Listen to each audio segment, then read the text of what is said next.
जी, आज हमने 51 से पढ़ना है। फर्स्ट क्वेश्चन है snowfall mountain.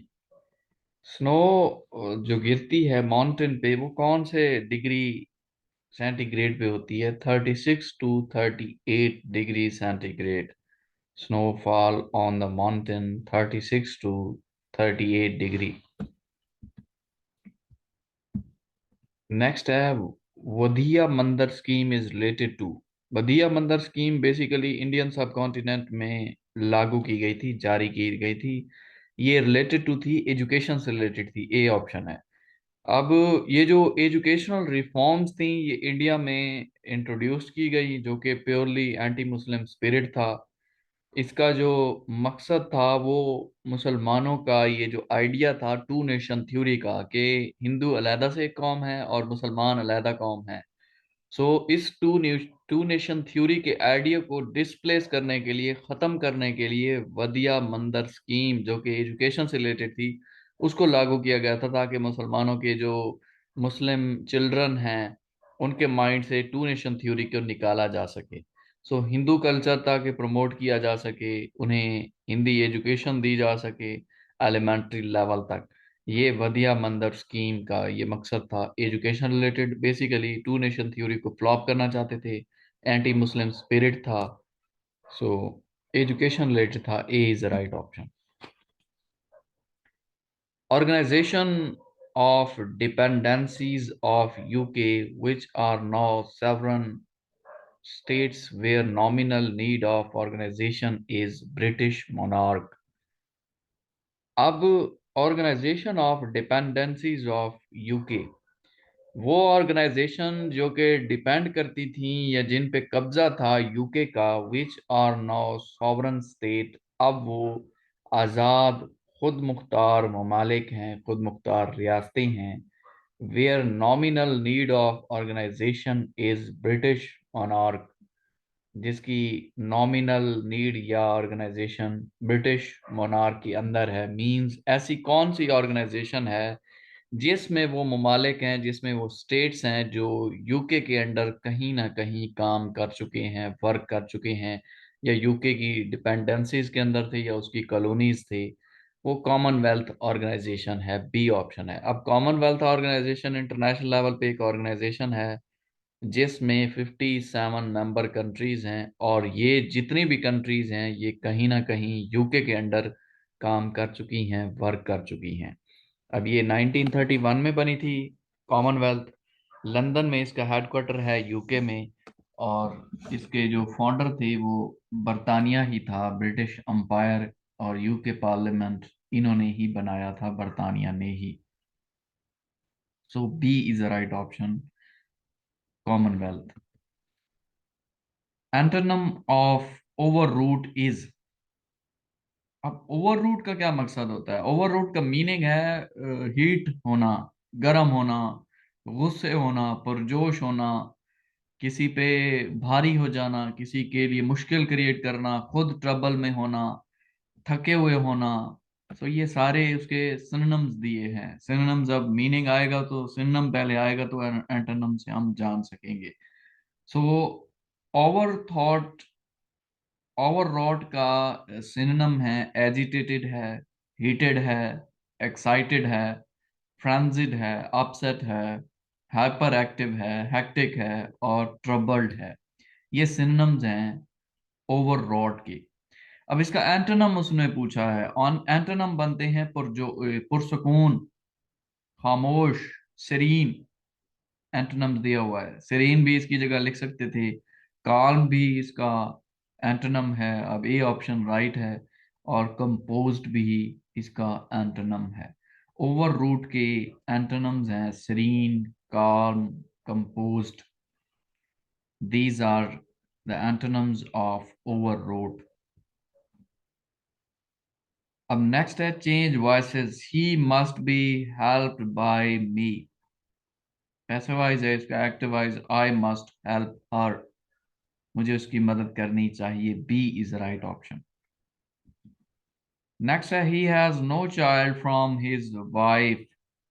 He has no child, उसका कोई बच्चा नहीं है, फ्रॉम हिज वाइफ, अपनी बीवी से।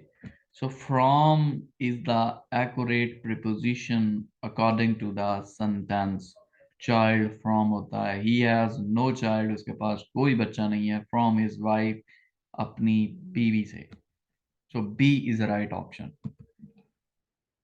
The meaning of connoisseur is, कनोयर का मीनिंग क्या है? कनोयर बेसिकली उस शख्स को कहते हैं जो एक्सपर्ट नॉलेज रखता हो किसी भी चीज पे, हो आर्ट पे हो सकता है, फूड पे हो सकता है, उसकी जजमेंट बहुत अच्छी हो और उसकी क्वालिटीज को बहुत ज्यादा अप्रिशिएट किया जा सके, उसको कनोयर कहते हैं.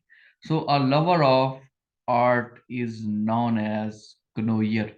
कनोयर का मीनिंग होता है लवर ऑफ आर्ट, आर्ट से मोहब्बत करने वाले को कनोयर कहते हैं. So B is the right option.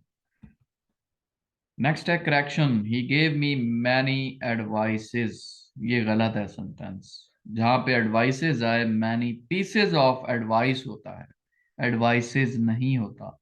पैसे वाइज बनाना है, ये प्लूरल बनाना है, तो एडवाइसेस नहीं होता, पीसेस ऑफ एडवाइस होता है, ज्यादा चीजें हैं. He gave me many pieces of advice. A is the right option. 59 है. I should hate to be confined in an office all day. I should hate, मुझे उससे नफरत करनी चाहिए. To be confined in an office, confined के साथ हमेशा preposition in आता है. Confined in an office, confined in an house all day, confined in होता है. B is the right option. Antonym of revealed is, revealed का antonym क्या है? रिवील्ड आपको पता है, जाहिर होना. अब पहले इसके सिनोनिम्स हम कर लेते हैं, फिर इसके एंटोनिम्स कर लेते हैं, क्योंकि जरूरी नहीं कि एग्जाम में फिर यही कंसील्ड ही आए.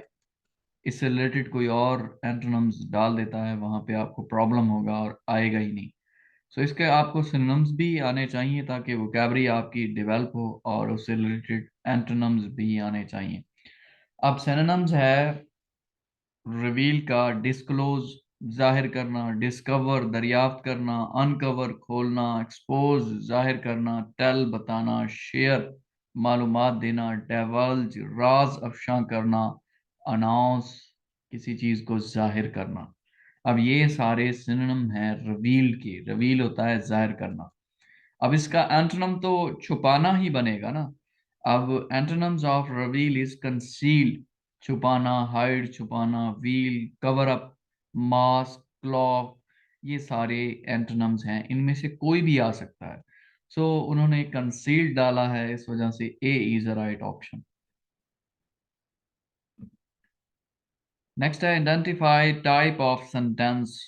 You do wrong but you do not show.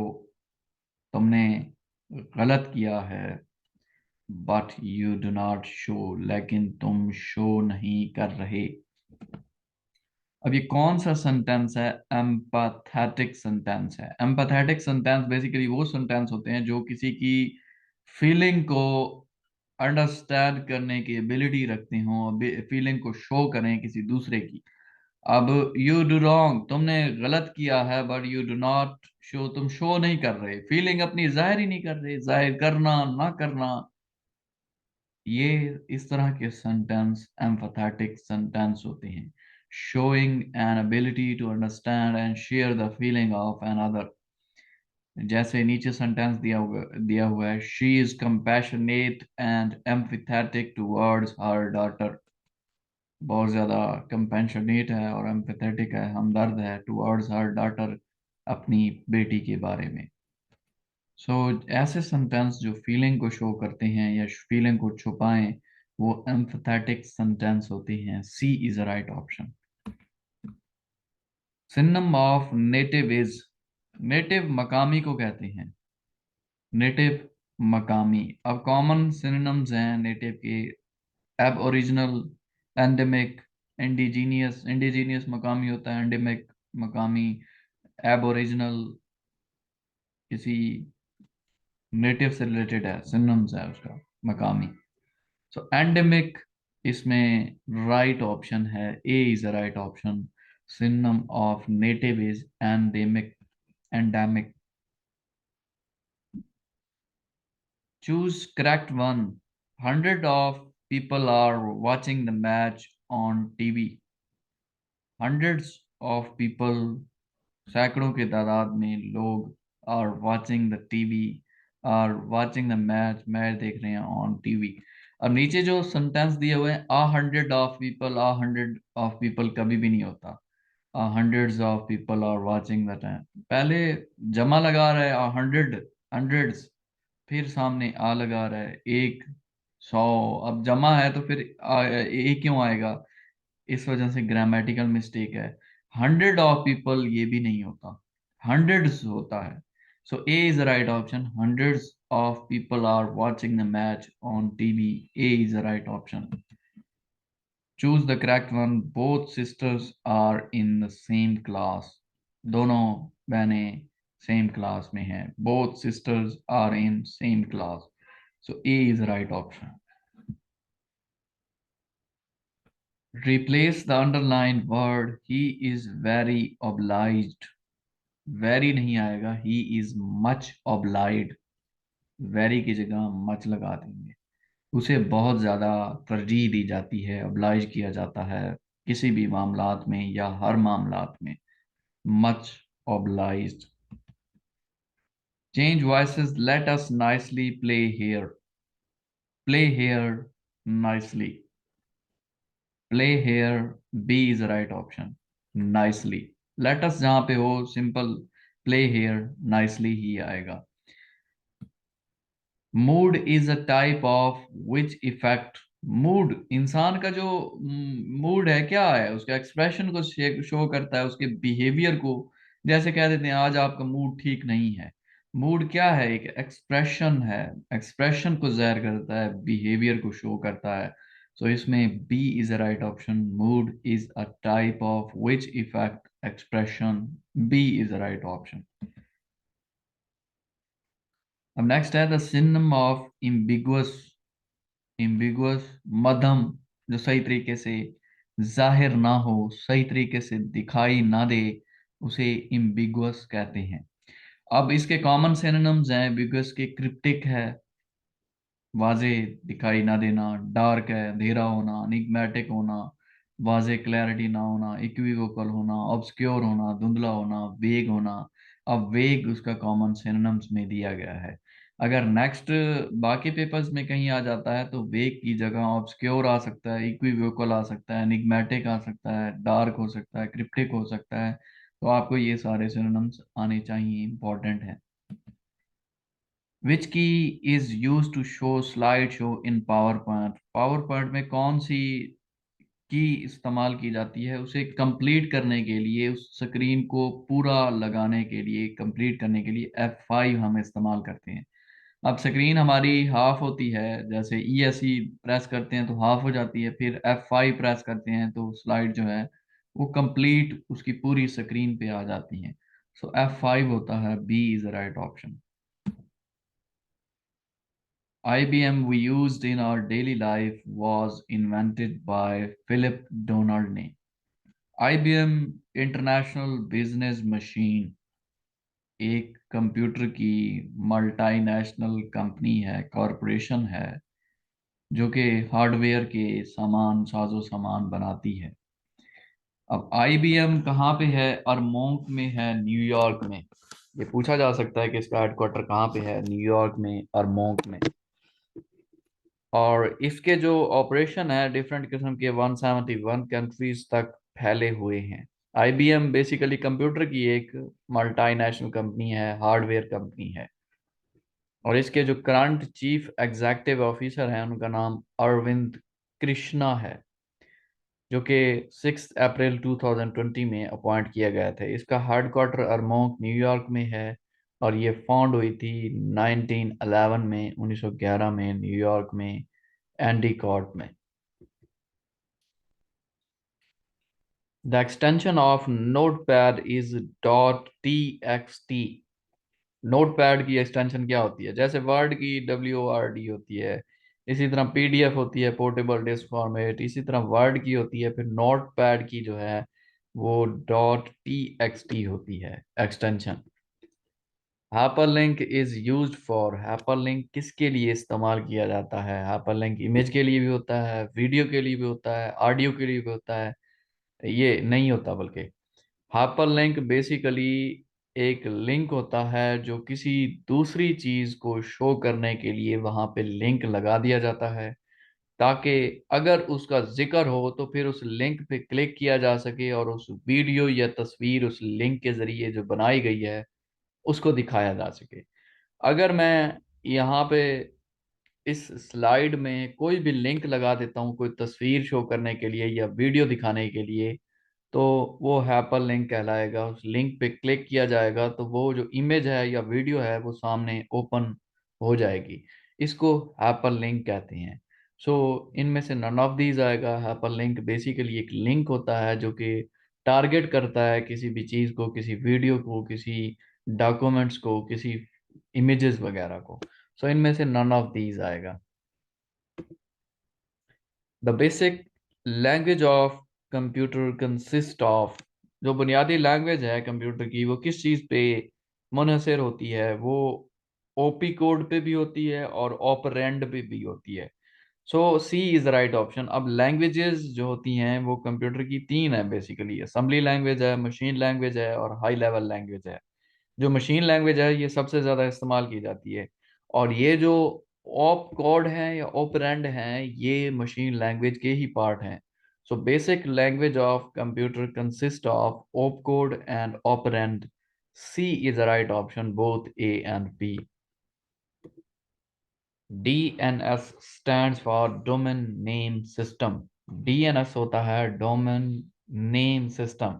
अब डोमेन नेम सिस्टम क्या है? एक नेमिंग डेटाबेस है जिस पे इंटरनेट डोमेन नेम लिखा होता है, जो कि लोकेट करता है या ट्रांसलेट करता है कि वाकई इंटरनेट प्रोटोकॉल एड्रेस पे ये चीज आ रही है या नहीं आ रही।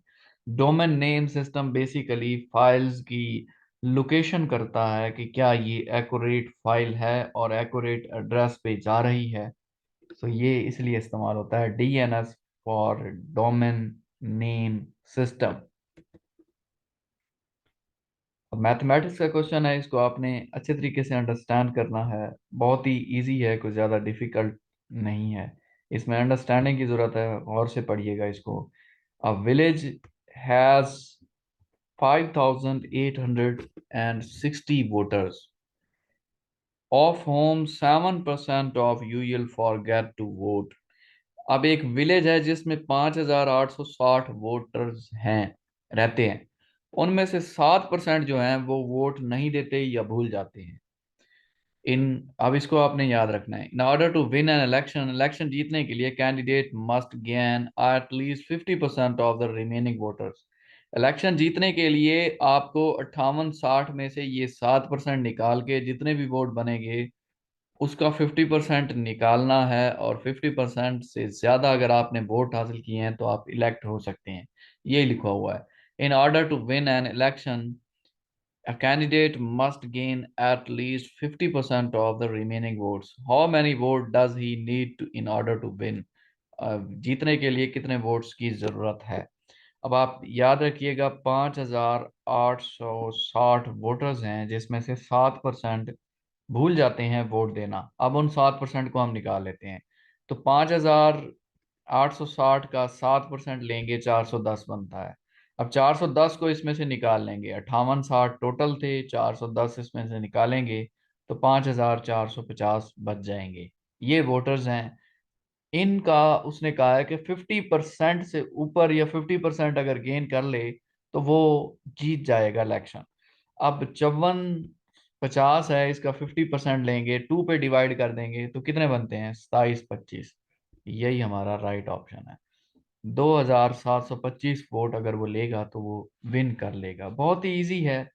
जितनी वैल्यू दी हुई है उसका 7% लेंगे, 410 आता है, 410 इसमें से निकाल देंगे तो 54-50 आता है। इसको 2 पे डिवाइड कर लेंगे क्योंकि उसने कहा है 50% वोट हासिल करेंगे तो आप विन कर सकते हैं। तो 50% मीन्स 2 पे डिवाइड करेंगे तो 27-25 बनता है। यही हमारा राइट ऑप्शन है। B, A is the right option, 27-25 है। अब इसको अंडरस्टैंड कीजिएगा, ये भी थोड़ा टेक्निकल है। पिछला तो बहुत ही इजी था, ये थोड़ा सा टेक्निकल है। अब देखें, a sum of 95,000 is to be divided among A, B and C. अब वैल्यू है 95,000 की। 95,000 वो कहता है डिवाइड किया जाए ए, बी और सी में।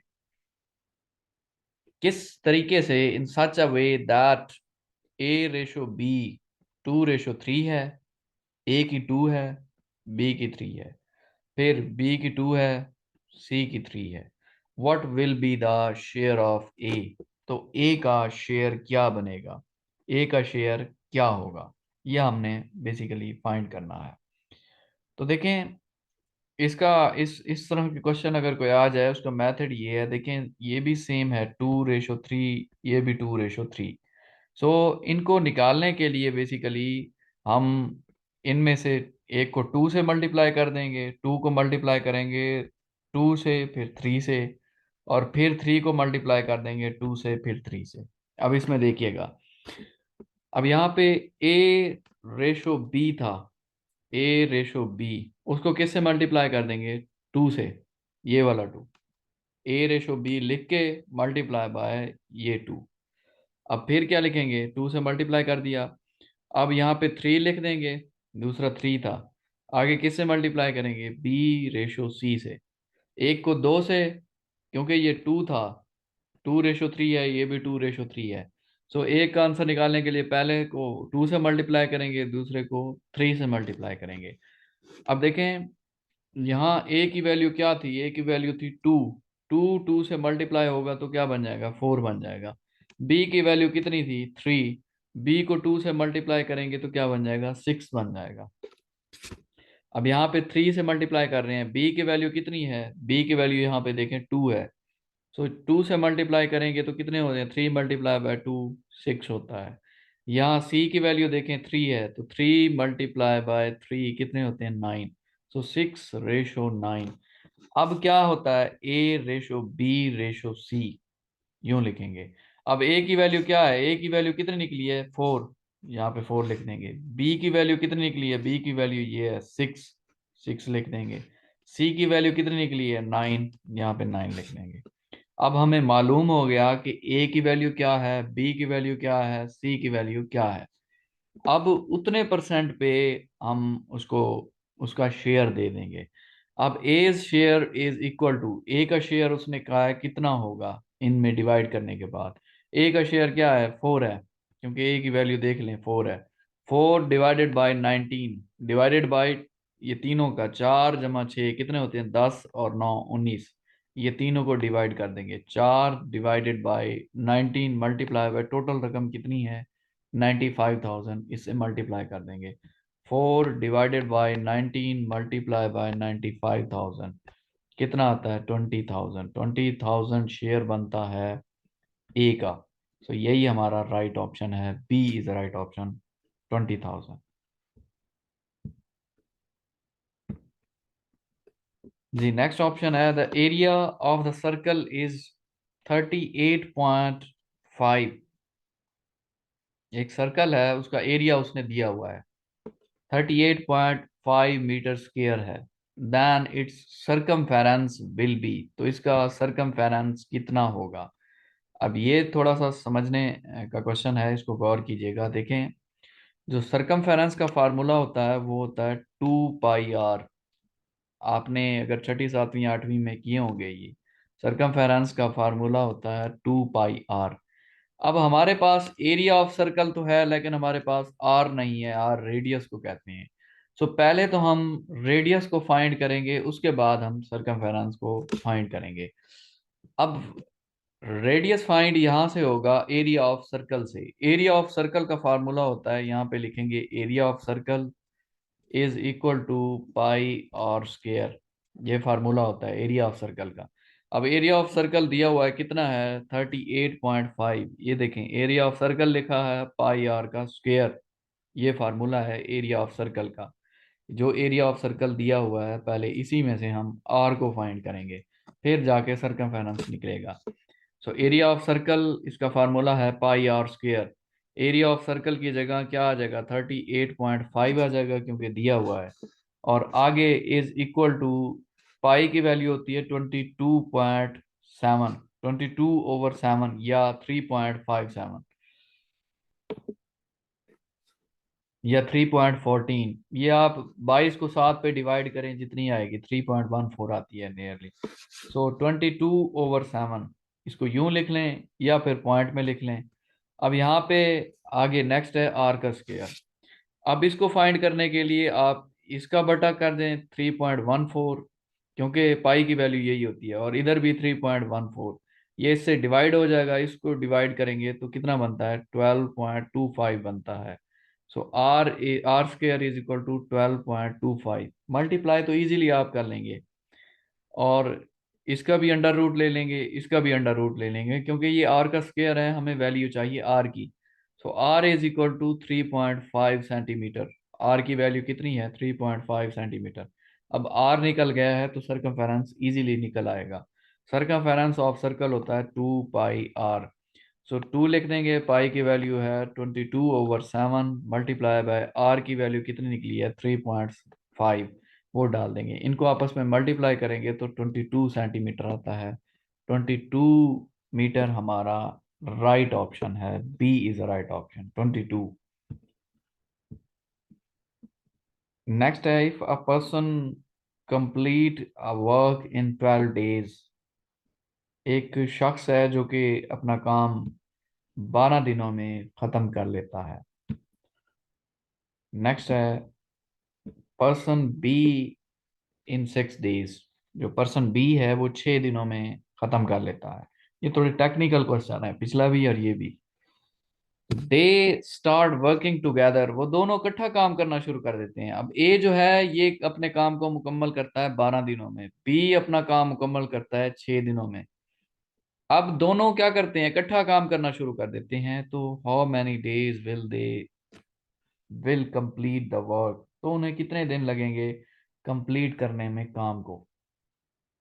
अब इसको अंडरस्टैंड करें।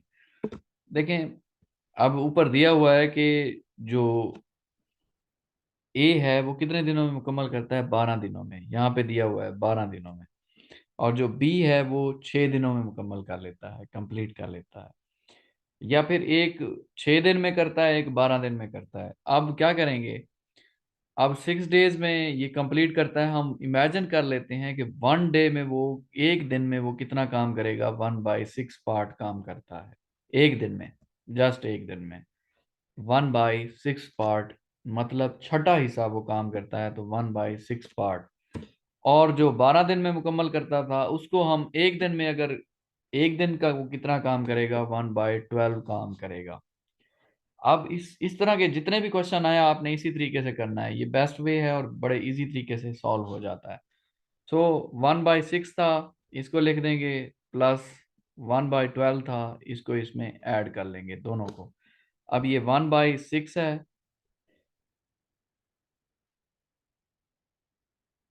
1/6 प्लस 1/12। अब इसकी तज्जिया आप निकालते होंगे, 12 निकला होगा तो इसको इस पे डिवाइड कर देते हैं, 2 आता है, प्लस 12 को 12 पे डिवाइड करते हैं तो 1 आता है, 1 लिख देंगे। अब ये यही चीज उसने की है। दोनों को प्लस जब आता है तो तज्जी निकाली जाती है, जो कि 12 है, फिर डिवाइड करेंगे 2 आएगा, इसको 12 को 12 पे डिवाइड करेंगे 1 आता है, यहाँ पे 1 को मल्टीप्लाई करेंगे 1 से, 1 आता है। सो 2+1, ये आपने पांचवी छठी सातवीं में किया होगा। ये 2+1/12 ये आता है। 2+1 कितने होते हैं, 3, 3/12। अब 3 को 12 पे डिवाइड करेंगे, 1/4 part of a whole work, ये एक दिन का आता है। अब कितने दिनों में मुकम्मल करेगा, इट मीन्स 4 डेज में ये काम कंप्लीट कर लेगा। जो नीचे आता है वही डेज है, 4 डेज में। ये बहुत ही जल्दी करने का तरीका है, क्योंकि पीपीएससी के एग्ज़ाम देते वक्त इतना टाइम होता नहीं है हमारे पास कि हम उसकी पूरी बात करें। हमने तो शॉर्ट फॉर्म में फार्मूलों के तहत जो है उसे सॉल्व करना होता है, क्योंकि ये बहुत बड़े क्वेश्चन होते हैं। अगर कंप्लीट तरीके से करने लग गए तो हमारा जो टाइम है जस्ट 1 मिनट से भी कम होता है एक क्वेश्चन के लिए, तो मैथ के क्वेश्चन या कोई और क्वेश्चन हमारे रह जाते हैं। सो ये 4B is the right option. इस तरह के क्वेश्चन जहाँ पे भी आए आपने यही मेथड अडॉप्ट करना है और बहुत ही जल्दी आपका ये क्वेश्चन सॉल्व हो जाएगा और एक्यूरेसी के थ्रू राइट आंसर आएगा। नेक्स्ट है, if if A if a 162 kilometer long road can be constructed in 9 months, अगर 162 किलोमीटर लॉन्ग रोड है जो कि 9th मंथ में कंप्लीट होता है, ये उसने बता दिया है। एक रोड है जो कि 162 किलोमीटर लॉन्ग है और वो 9th मंथ में कंप्लीट होता है। How many number of month are required to construct 306 kilometre road? 306 kilometre lengthy road है, उसको कंप्लीट करते वक्त हमें कितने दिन रिक्वायर होंगे, ये हमने फाइंड करना है। अब देखें इस तरह के क्वेश्चन में, देखें शुरू में उसने स्टेटमेंट दी है 162 किलोमीटर है तो 9 महीनों में कंप्लीट कर लेता है। 306 किलोमीटर है तो कितने दिनों में वो कंप्लीट कर लेगा। अब देखें इसने लिखा है time taken to 162 kilometre road in 9 month, जो स्टेटमेंट दी हुई है। अब क्या करेंगे, 162 किलोमीटर को इधर भी डिवाइड कर देंगे, इधर भी डिवाइड कर देंगे, दोनों तरफ। ये 162 से 162 क्रॉस हो जाएगा, 1 किलोमीटर आ जाएगा। ये आ जाएगा 9/162। ये 1 किलोमीटर रोड करने का टाइम है। 1 किलोमीटर रोड को कंस्ट्रक्ट करने में कितने मंथ लगते हैं? 1/18। क्योंकि ये 9 पे डिवाइड कर देंगे इस पे, तो ये 9 पे डिवाइड होगा तो 1 आ जाएगा। ये 9 पे डिवाइड करेंगे तो 18 आता है। करके देख लीजिएगा, 162 डिवाइडेड बाई 9, 18 मंथ आता है। सो 1/18 आ गया यहाँ से। 1 किलोमीटर अगर हम रोड कंस्ट्रक्ट करते हैं तो 1/18 मंथ में हो जाता है कंप्लीट। अब उसने कितना कहा था? 306 किलोमीटर हमने करना है, तो 306 को मल्टीप्लाई कर देंगे। अब ये 1/18 था, मल्टीप्लाई बाय 306 किलोमीटर। अब 1/18 है, 306 से मल्टीप्लाई कर देंगे तो कितना आता है? 17th मंथ में ये कंप्लीट हो जाएगा। अब ये क्या है? ये बटे में था, 1/18 मल्टीप्लाई बाय 306, तो 306 डिवाइडेड बाय 18। 306 को 18 पे डिवाइड करेंगे, 17th मंथ आता है। यही हमारा राइट ऑप्शन है, B is right option. 17th month में कंप्लीट हो जाएगा 306 किलोमीटर। नेक्स्ट है, if m ratio n is equal to 3:2, then 4m plus 5m ratio 5m minus 5n is equal to, तो ये किसके इक्वल होंगे? m की वैल्यू है 3, n की वैल्यू है 2। तो उसने फिर स्टेटमेंट दे दी है कि 4m प्लस 5n है, रेशो 5m माइनस 5n है, तो इसके किसके इक्वल होंगे ये हमने फाइंड करना है। अब m/n दिया हुआ है 3:2 है, मींस m की वैल्यू 3 है, n की वैल्यू 2 है। अब ये स्टेटमेंट हम लिख देते हैं 4m plus 5n ratio 4m minus 5n। अब 4 की जगह 4 आ जाएगा, m जहाँ पे है m की जगह क्या आ जाएगा? 3 आ जाएगा, क्योंकि m की वैल्यू 3 है तो मल्टीप्लाई बाय 3, क्योंकि 4m था इस वजह से मल्टीप्लाई है।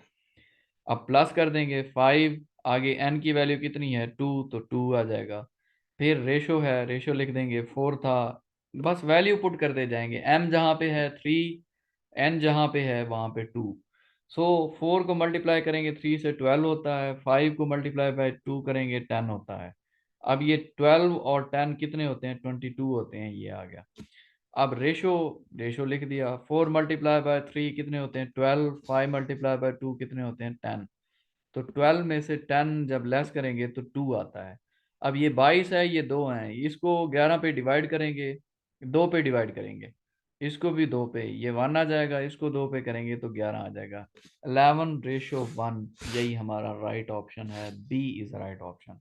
तो इस तरह के क्वेश्चन को आपने इतना इजी और क्विकली आपने इस तरीके से सॉल्व करना है।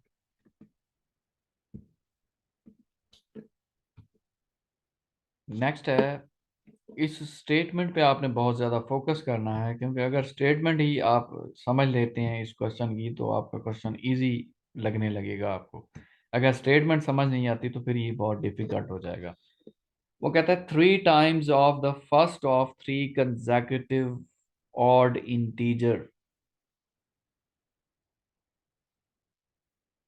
अब 3 टाइम्स, वो कहता है 3 टाइम्स लेना है किस चीज का, फर्स्ट 3 कंसेक्यूटिव ऑड इंटीजर्स।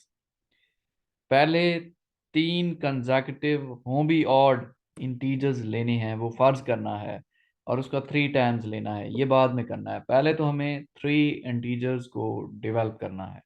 उनमें एक हम फर्ज कर लेते हैं एक्स है, दूसरा ऑड x+2 है, तीसरा ऑड x+3 नहीं लग सकते, x+4 रखेंगे क्योंकि ऑड लेना है।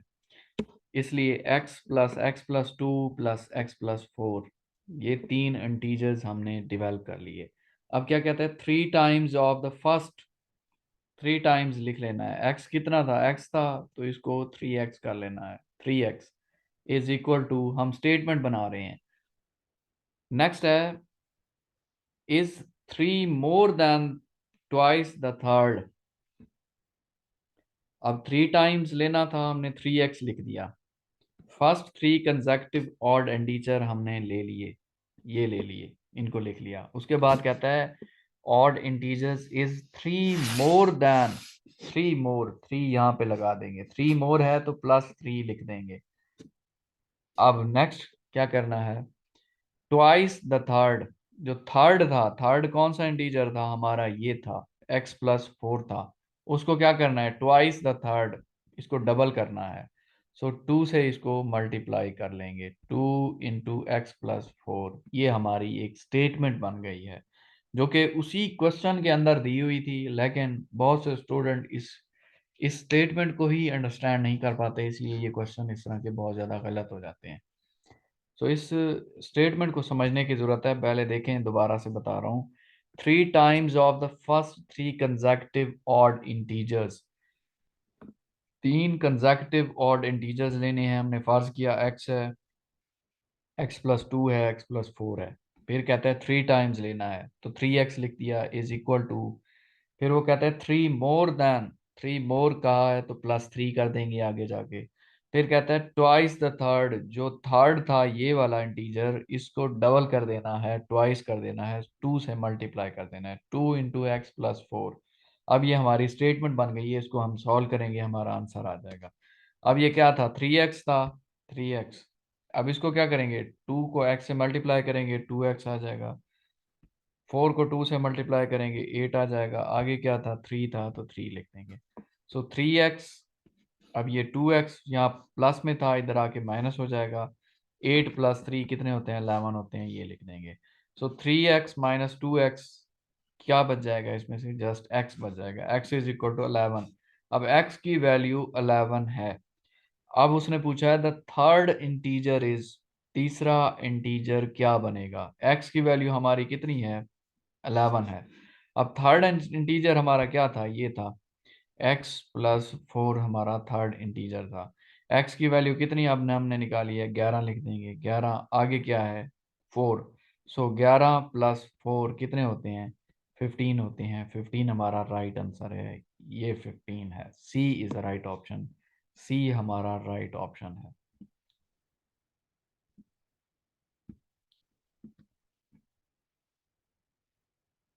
नेक्स्ट है, who is the current prime minister of UK. UK का मौजूदा प्राइम मिनिस्टर कौन है। पहले बोरिस जॉनसन था, अभी चूंकि चेंज हुए हैं यूके की गवर्नमेंट, इस वजह से अब ऋषि सुनक है। Rishi Sunak has been the current prime minister since 25 October 2022। अब ऋषि सुनक है मौजूदा प्राइम मिनिस्टर यूके का। Battle of Qadsiya fought between Muslim and Romans in 14th Hijri Muharram. C is the right option.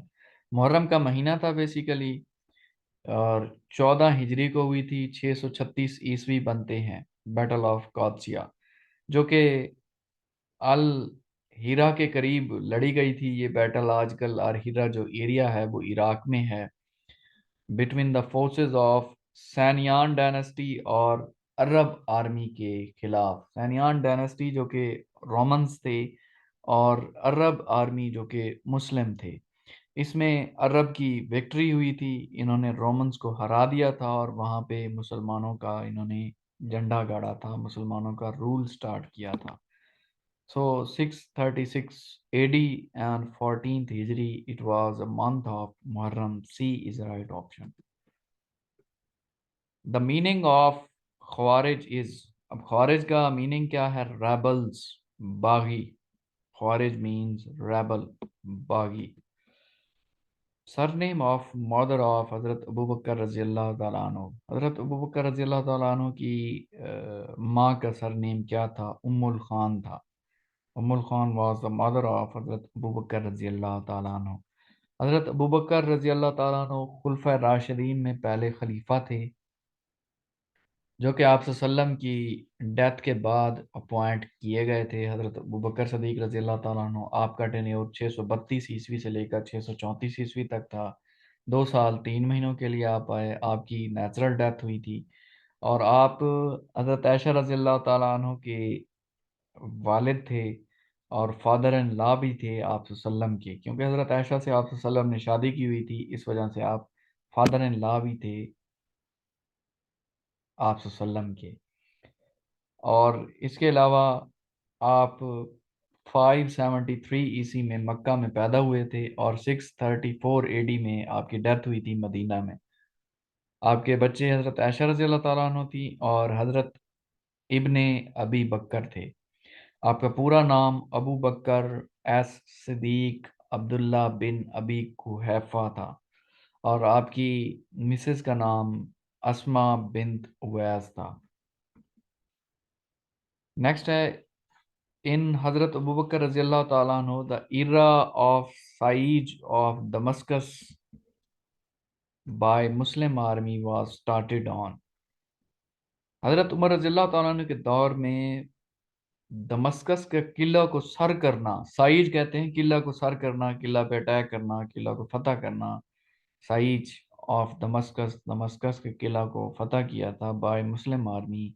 Muslim army ने वाज स्टार्टेड ऑन 21 अगस्त 634 ईस्वी।